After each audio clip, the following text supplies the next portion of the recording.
What's up? What's happening, Cuse Nation? Welcome back to another edition of Orange Rush. We are back for a third weekly episode, and it is still great to be a Cuse fan. And hopefully, this isn't the last week we're saying this, but Syracuse football is undefeated through 2 games in the season. Not been many years we can say that. Caroline, going into week 3, how we feeling? Um, I'm feeling pretty good.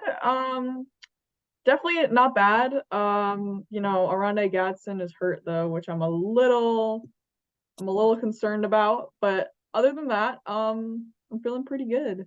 Jumping right into it, huh? Rondé Gadsden, OG goes I mean, down. you can't really avoid it. I mean, Yeah. one of the best players on our team, if not the best. So it's like without him, it's, like what's gonna happen is the question. Well, here's the good thing. The wide receiver room has more depth than it has in a long time. And if there was going to be a year where OG could get hurt or a player like that could get hurt, it would be this year. The more concerning injury of the two is definitely Vogel, the offensive lineman from Kentucky. He is Volaba or something like that. Our He center, is what? our center, No. Sear center. Shoot. No. He's a tackle. He got hurt. That's a I'm big still getting used loss to for the these Orange. like new faces, Yeah. new And names. and Kalen Ellis, he's been hurt, but hopefully you can get him back for Purdue. But the offensive line is more of a spot where it it gets tough, and especially to replace them, there's not that much depth there. Can't have Right. that many injuries there. So we'll keep an eye on that. As of now, OG is questionable for the game on Saturday. I wouldn't be surprised if he didn't play for the next couple weeks. But hey, better have your hopes low than have your expectations low than rather than high. So, yeah, going into week 3, first real test of the year, the Orange have outscored their two opponents the last 2 weeks, 113-7. It's been Hmm. either a mix of a really fun 2 weeks and a really boring 2 weeks to be a Syracuse fan. Um, but that's where we're at going into week 3. It's Purdue, who is 1-1 on the year, with a win against Virginia Tech last week and a loss to a very good, talented Fresno State team at home to start the year. With all of that being said, Caroline, initial thoughts on Purdue and how did the Orange get it done this week? I mean, just what you said. Like they're gonna be our first real test. Like we had Colgate and then Western Michigan, but we were like expected to beat those teams by a lot. So this is gonna be the first game where like you know there's a possibility of losing, like very very real possibility of losing. Yeah. So um I don't know, to beat them, they lost to Fresno State, who is a very good team, but they didn't lose by a lot. So that shows that, they're able to compete with these really, really good teams. And then obviously they won to Virginia Tech. And Virginia Tech's not a bad team at all either. So, um, during the Virginia Tech game too, I think Virginia Tech only scored in the second quarter, and they scored all their 17 points in the second quarter, and did not score a single other point like other than that. So that just shows how good this Purdue defense is, and it's going to be a real challenge for us, I think. So um, to win this game, I think, the mob has to keep doing what they're doing. I'm really not concerned about them at all. I'm not concerned about our defense. I think they'll do perfectly fine as long as they stay healthy throughout the game. Our offense, though, I am slightly concerned about, uh, mainly because Gadsden's hurt and maybe won't play, probably won't play. Um, Not 100% sure about that. He won't. He won't. Don't get your hopes up, everyone. He's not going to I'm play. trying not to, but I really, really want him to play. Um, so if the wide receivers, they stepped up obviously this season, but they gotta step up like even more now than Monday. is gone. And our offensive line obviously suffered some injuries. Don't have a lot of depth there, so gotta keep them healthy. Keep feeding them those cheeseburgers. Yeah, right. And then get the run game going and just do what you did during Colgate. Yeah. Yes. Both games were good. If I'm Right. being honest, though, neither of those games were really good. And they looked very good. They looked like a very solid football team those last 2 weeks. Without OG, they looked like a good football team. Mm-hmm. The question is who's going to step up at wide receiver 1. And it all starts with Donovan Brown. I Right. think he is going to be the breakout guy. I've said this ever since last year's spring game when he made a couple catches, a couple plays, and I said, Donovan Brown, he's fast, he's quick, good hands. He's going to be the next. This could be, just like last year, Purdue was Oronde Gadsden's breakout game. This year is right here, this week, Purdue is Donovan Brown's chance to prove everyone wrong. And to get himself on the map and make Syracuse a contender in the ACC once again. It's a huge week. It's a huge week. Yeah. And on my 3 key players, Garrett Schrader isn't one of them. That should tell you how important this game is and how everyone matters, I guess I'm saying. Yeah, definitely. Everybody matters. Everyone has to chip in for this game. Yeah. So second on my list, I have LaQuint Allen. Yeah. Last Absolutely. week was disappointing, if I'm being honest.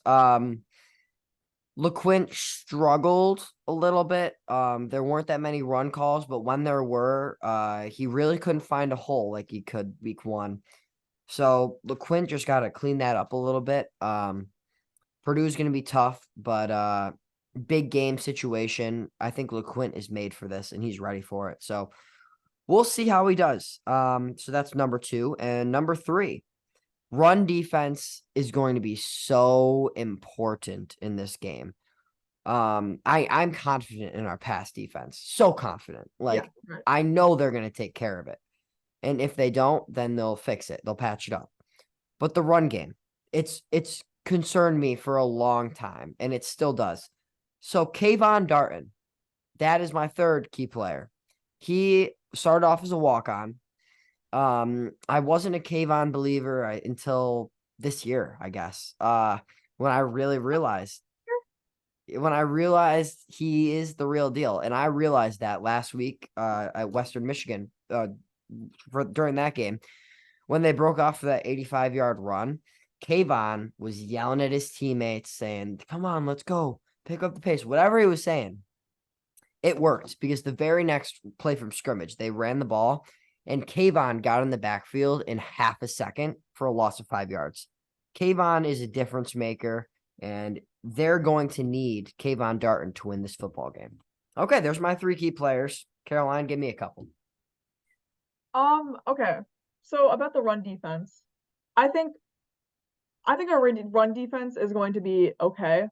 I think we'll be fine because Western Michigan, obviously a heavily running based offense, and we were able to hold them off just fine besides the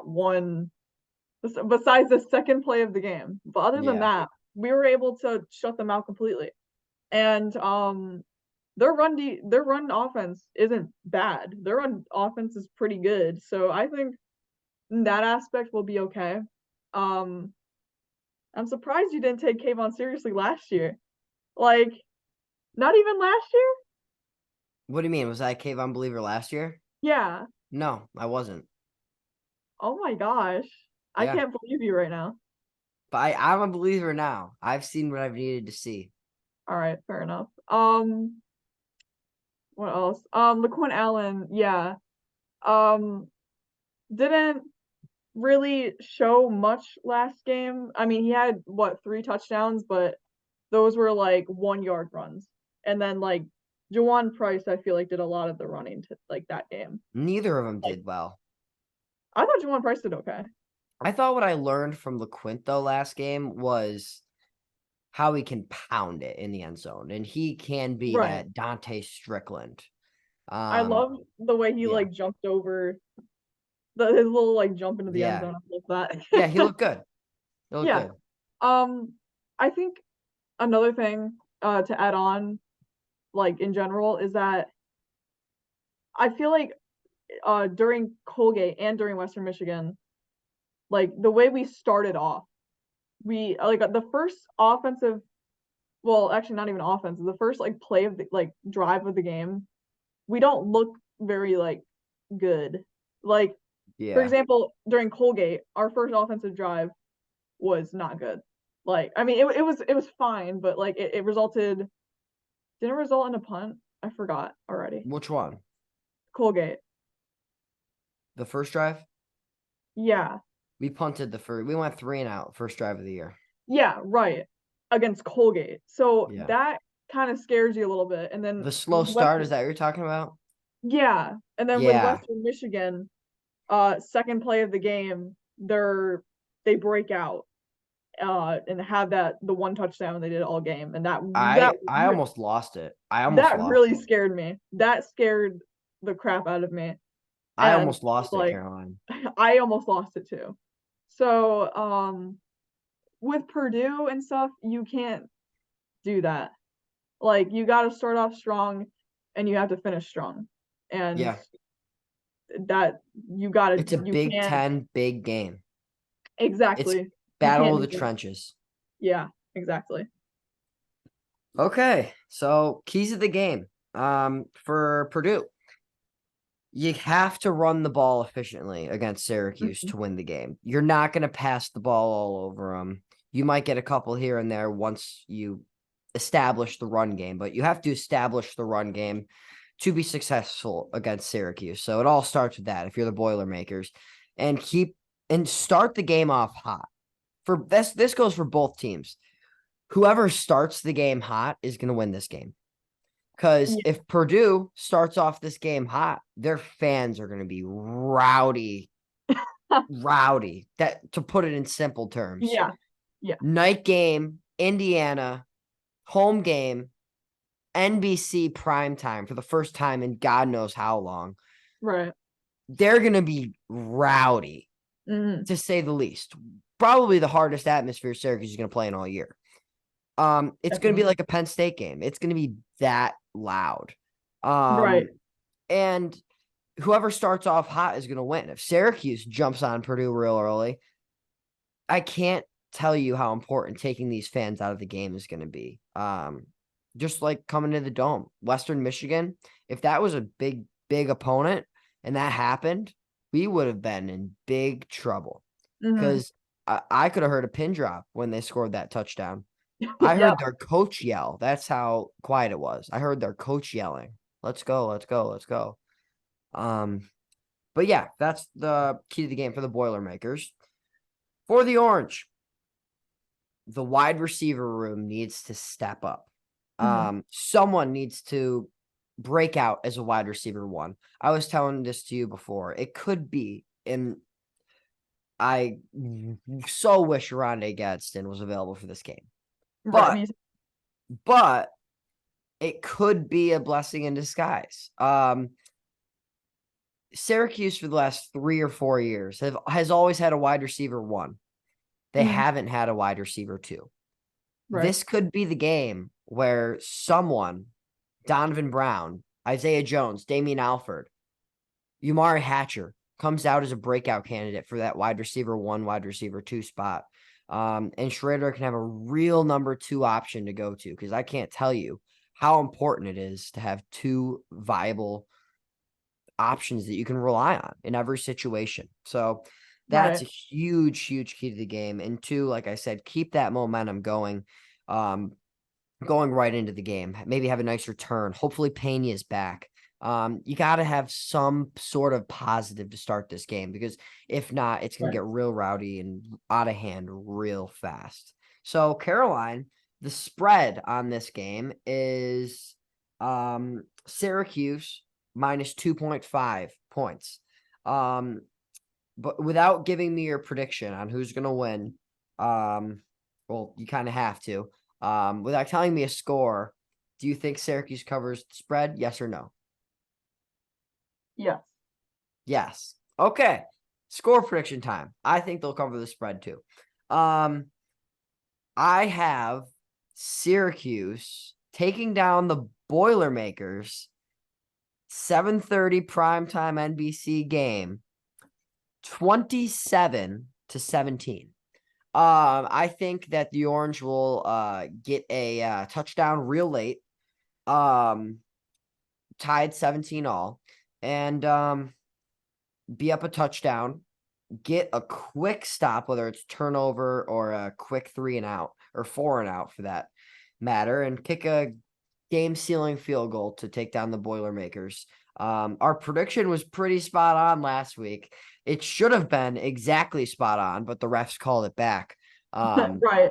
Yeah, so it was 48-7. We said 52-7. This week I am 27-17. Cuse, Caroline, take it away. Okay, so mine's actually kind of similar. I have 20-17 Syracuse, You've what? and 20-17 Syracuse. Okay. And I think we will win with a last second field goal. Maybe not last second field goal, but like you know, game. Down the stretch. Yeah, at the very least. Okay. So, yeah, I really want it to be like a good game, but yeah. All right. So that is that. Anything else you got going into Purdue besides, I don't know, like Um, get on your so couch and watch this game intensely? yeah, 'Cause you're it's gonna right. be a good one. I guess there's two things. Or right, okay. So Purdue's gonna be going into this game with like revenge on their mind. Like after last year, like they got screwed last year because of penalties. Like that Purdue did. Like their unsportsmanlike conduct penalties, like that's what screwed them. They would have won if they hadn't had those penalties. Yeah. So they're gonna come into this game with revenge in mind, and they're gonna play hard. And the fans know that too. The fans are gonna be there, and they're gonna be loud. They're gonna be proud. They're gonna be the what is it, the 12th man? Yeah. Yeah. Maybe So I heckled the Purdue fan in the dome a little too hard last year. he's He gonna be had there. He's gonna he told me he he's had gonna have season you on his tickets. mind all game. He was just talking trash. Yeah. I was like sitting in my seat. We were up 10 and then they score. And then he looks at me. He's like, yeah, it's just getting in my face. And I'm like, yeah, look at the scoreboard. Like there's 2 minutes left and we're up 3 and we have the ball. So take it easy. Right. They ended up tying the game and then Right. taking the lead. And then he got in my face yelling at me like, oh, your team's awful. We came in here and gonna beat you just like that. And I'm like discouraged at this point. Like they just scored 13 points in 2.5 minutes and we just Right. blew this game. And then the Gadsden catch happened. And I don't think I've ever heard the dome with that many people in there that loud in my entire life. It was absolute pandemonium. It happened right in front of me. Yeah. I saw Gadsden break away from me. And I'm like, oh my God. Oh my God. And it was just the best moment ever. Probably top 3 dome moment of Yeah. my life. And I hugged then my mom, and I was like in tears. Not I yeah, wasn't in tears, but I my gave my eyes were. grandpa a hug. I was getting a Yeah. little watery, and I was getting a Yeah. little misty. And then I rewatched the game and I had like tears of joy streaming down Yes. my eyes on ESPN. And I'm like, oh my God, I just cried on ESPN. Um, but yeah. And then when the Purdue fans were leaving, I was like, have a fun trip back to Indiana. See you next year. Yeah. And yeah, they just didn't say anything. They walked out. So if you guys are watching this video, I am extremely sorry. Please show mercy on our team this week on 3rd down. Please. I don't think they're gonna do that. They're probably seeing red right now. Ever since last year, like they have murder on their minds. Yeah. All right. So, Well, with that wait, being said, okay, one you got one. Okay, what else? What else? So you said that Donovan Brown is going to step up as wide receiver this game, wide receiver one. And you know what? I would love to see that happen, but I feel like it would be more fitting for this game if Isaiah Jones stepped up. Because last year, Isaiah Jones got hurt during the Purdue game. That's right. I feel like this could kind of be not like necessarily his like revenge game, but like Yeah, kind of revenge like game. I don't know, just like a way of like I feel like it'd be fitting, like for him Yeah. to be wide receiver one for this game. And I feel like it'd be like really cool. If Donovan Brown steps up, like I have no problem with that. But I feel like it'd just be fitting if it was Isaiah Jones. Yeah. Okay. All right. On that note, that was the third episode of Orange Rush. We all hope you enjoyed. We will be back next week, but don't forget, Purdue Hype video will be coming out tomorrow. Should be on Thursday. Make sure to check that out. It's a great one. We're really looking forward to you guys enjoying it. And if you haven't checked it out yet, last week's hype video, Western Michigan hype, that will be right up here. And yeah, thanks to another great week of Syracuse football. And hopefully we're undefeated next week when we're making our next preview video for Army. Fingers All crossed. right. Have a good one. Thanks for watching and go Orange.